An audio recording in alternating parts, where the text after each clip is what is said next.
Hello students, welcome to my channel. So आज हम class 6 history का चैप्टर 6 डिस्कस करेंगे, जिसका नेम है न्यू क्वेश्चंस एंड आइडियाज़। ये चैप्टर आपका आवर पास बुक में से है। इस चैप्टर को हम topic wise revision notes and summary की हेल्प से डिस्कस करेंगे। फर्स्ट टॉपिक है इसका the story of Buddha. Buddha की स्टोरी जानते हैं इसमें। बुद्धा का रियल नेम था सिद्धार्थ और इनको गौतम के नाम से भी जानते हैं। ये फाउंडर थे बुद्धिज़्म के और उनका जन्म हुआ था 2500 ईयर्स पहले। बुद्धा साक्यागन से बिलोंग करते थे, या फिर आप कह सकते हैं कि क्षत्रिय कम्युनिटी से बिलोंग करते थे। वो 29 की एज में उन्होंने अपना पूरा घर बार, अपना राजपाट छोड़ दिया था। और किस लिए छोड़ा था? एनलाइटनमेंट के लिए, नॉलेज के लिए, आत्मज्ञान, स्पिरिचुअलिटी के पाथ पर चलने के लिए इन्होंने सब कुछ छोड़ दिया था। और फाइनली 35 ईयर्स की एज में बौद्ध गया में, जो कि बिहार में है, पीपल ट्री के नीचे इनको एनलाइटनमेंट मिली। एनलाइटनमेंट मिलने के बाद बुद्धा को बुद्धा नाम मिला। ठीक है। और बुद्धा का मतलब होता है वाइज वन, जो बुद्धिमान हो, जिसमें ज्ञान हो। एंड फिर फर्स्ट टाइम इन्होंने कहाँ पर टीचिंग दी थी एनलाइटनमेंट की? अपनी जो भी टीचिंग्स है उन्होंने सबसे पहले स्टार्ट किया था सारनाथ से देना, जो कि वाराणसी में है।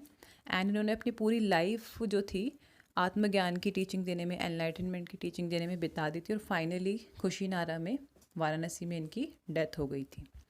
बुद्धा की टीचिंग थी first, life is full of suffering due to our unlimited desire. कि जो लाइफ होती है उसमें बहुत सफरिंग होती है, क्योंकि हमारी डिज़ायर्स बहुत ज़्यादा होती हैं। सेकेंड है life should be lived in moderation, कि हमारी ज़िंदगी है, जो लाइफ है, हमें मॉडरेशन में जीनी चाहिए। थर्ड है be kind and respect everyone, जो हमें सबकी रिस्पेक्ट करनी चाहिए, चाहे वो इंसान हो चाहे वो जानवर हो। And law of Karma, law of Karma मतलब कि हमें अच्छे काम करने चाहिए, तो हमें लाइफ में अच्छा मिलेगा और नेक्स्ट लाइफ में भी हमें अच्छा जीवन मिलेगा। और अगर बुरे काम करेंगे तो इसका उल्टा होगा, मतलब बुरे ही रिजल्ट मिलेंगे और बुरा ही जीवन यापन करना पड़ेगा। अब नेक्स्ट टॉपिक है हमारा उपनिषेद्स। उपनिषेद है, उसकी फिलॉसफी ये बोलती है कि एक आत्मा होती है आत्मन, और एक होती है ब्रह्मन। आत्मन क्या होती है? एक इंडिविजुअल सोल। और ब्रह्मन क्या होती है? पूरी यूनिवर्सल कॉन्शियसनेस होती है। ठीक है। और आत्मा और ब्रह्म एक होते हैं, मतलब वननेस आत्मा की और जो यूनिवर्सल कॉन्शियस है उसकी वननेस को बताता है उपनिषेदिक फिलॉसफी। और उपनिषेद किसका पार्ट है? वैदिक टेक्स्ट का पार्ट है, जिसका मतलब है approaching and sitting near. This contains conversation between teachers and students and presented through simple dialogues. Upanishads में जो टेक्स्ट है वो कैसे लिखा हुआ है? कॉन्वर्सेशन के उसमें लिखा हुआ है, डायलॉग्स के फॉर्म में लिखा है। जैसे कि दो लोग बात कर रहे हैं, इस फॉर्म में लिखा हुआ है। मतलब जैसे हमारी बुक्स होती है ना, उसमें सब कुछ जैसे लिखा रहता है टॉपिक वाइज, इस तरह से नहीं लिखा। उपनिषेद में कैसा लिखा हुआ है? जैसे कि दो लोग बात कर रहे होते हैं या स्टोरी में कुछ डायलॉग्स बोल रहे होते हैं, उसके थ्रू लिखा हुआ है।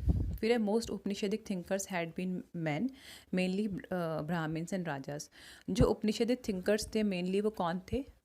मैन ही थे, और ब्राह्मण्स थे और राजास थे। लेकिन कुछ वुमेन थिंकर भी थी, जैसे कि गार्गी हो गई। And many of thoughts of Upanishads had been later evolve by well known thinker Shankaracharya. और कुछ उपनिषेद के थॉट्स थे बाद में जाकर, जो शंकराचार्य थे उन्होंने उसे और भी ज़्यादा डेवलप किया, और भी ज़्यादा इवॉल्व किया। नेक्स्ट टॉपिक है Jainism. The last and 24th tirthankara of Jains Vardhamana Mahavira was a Kshatriya prince. जो वर्धमान महावीरा थे वो क्षत्रिय प्रिंस थे। एंड 24th तीर्थंकारा थे जैनाज के। ये प्रिंस थे लिच्छवी के, जो कि 2500 ईयर्स पहले बिलोंग करते थे। And it's the group that was a part of वजी संघ। जो इनका ग्रुप था, जो इनकी कम्युनिटी थी जहाँ के ये प्रिंस थे, वो किसका पार्ट थी? वजी संघ का पार्ट थी। एंड 30 की एज में इन्होंने अपना घर छोड़ दिया था, सेम पर्पस के लिए, एनलाइटनमेंट के लिए। For 12 years he had hard and lonely life. और 12 साल तक इन्होंने काफ़ी हार्ड एंड लोनली लाइफ बिताई, और इनको फाइनली जाके एनलाइटनमेंट मिल गई। Ordinary people could understand the teaching of Mahavira and his followers because they use प्रकृति। जो महावीर थे, उनकी जो टीचिंग है उससे कोई भी इंसान समझ सकता था, क्योंकि वो प्राकृतिक लैंग्वेज में थी। मतलब उनकी जो टीचिंग थी और जो भी उनका रिटन टेक्स्ट था वो प्राकृतिक लैंग्वेज में था। उनकी टीचिंग क्या थी? फर्स्ट है मैन एंड विमेन, पे मैन आना चाहिए, man and women need to leave their home if they seek the truth. कि जो मैन एंड वीमेन है, अगर वो सत्य की तलाश में है, एनलाइटनमेंट की तलाश में है, तो उन्हें अपना घर छोड़ना ज़रूरी है। एंड नॉन वायलेंस और अहिंसा, कि अगर आप सत्य की तलाश में हैं, एनलाइटनमेंट की तलाश में है, तो आपको नॉन वायलेंस एंड अहिंसा का पालन करना चाहिए। ऑनेस्टी एंड ट्रुथ का पालन करना चाहिए। नॉन स्टीलिंग, ठीक है, कभी भी डिसऑनेस्टी नहीं करनी चाहिए, हमेशा सत्य बोलना चाहिए, सच बोलना चाहिए, चुराना नहीं चाहिए, चोरी चकारी नहीं करनी चाहिए। सेलिबेसी मतलब कि ब्रह्मचार्यता का पालन करना चाहिए। और जो भी हमारे पास पोजेशंस हैं, घर बार, फैमिली, इवन कपड़े तक भी हमें डिनाउंस करने चाहिए। डिनाउंसिंग मतलब कि उसे गिव अप, छोड़ देना चाहिए। इसलिए जो जैन धर्म को मानते हैं, मंक्स होते हैं, वो कपड़े भी नहीं पहनते कोई कोई तो। एंड बैगिंग फॉर फूड और बीइंग भिक्षु, और खाने के लिए बैगिंग करना या भिक्षु बनना चाहिए, मतलब कि लोगों से जाकर एक भिक्षा के तौर पे खाना मांगना चाहिए। It was difficult for people to follow the principles of Jainism, although many people left their homes and being monk. तो बहुत ही ज़्यादा मुश्किल था जैनिज़्म के प्रिंसिपल्स को मानना, लेकिन फिर भी काफ़ी लोगों ने अपने घर बार को छोड़ के वो इस रास्ते पर चल गए थे और मंक बन गए थे। Jainism was supported mainly by traders. जो जैन धर्म था उनको ट्रेडर्स ने काफ़ी सपोर्ट किया। Jainism spread to different part of North India and Gujarat, Tamil Nadu and Karnataka. जो जैनिज़्म था वो कहाँ कहाँ पर फैला? नॉर्थ इंडिया में, गुजरात में, तमिलनाडु, कर्नाटक में। The teaching of Mahavira and his followers were transmitted orally for several centuries. जो महावीरा की टीचिंग थी वो उनके फॉलोअर्स द्वारा काफ़ी सालों तक ट्रांसमिट की गई, मतलब एक जनरेशन से दूसरी जनरेशन तक पहुंचाई गई orally. They were written down and available at place call Vallabhi in Gujarat. और जो उनकी टीचिंग है वो कहाँ पे अवेलेबल है? एक वल्लभी प्लेस है गुजरात पे, वहाँ पे, जो कि अबाउट 1500 ईयर्स पहले लिखी गई थी। फिर है संघा। द संघा is an association of those who left their homes. जो संघा क्या होता है? वो एसोसिएशन, उन लोगों की एसोसिएशन जिन्होंने अपने घर को छोड़ दिया है। The rules made for Buddhist sangha were written down in book called Vinaya Pitaka. जो बुद्धिस्ट संघ के वो होते हैं, रूल्स रेगुलेशंस होते हैं, वो एक बुक में लिखे हुए जिसका नाम है विनाया पिटाका।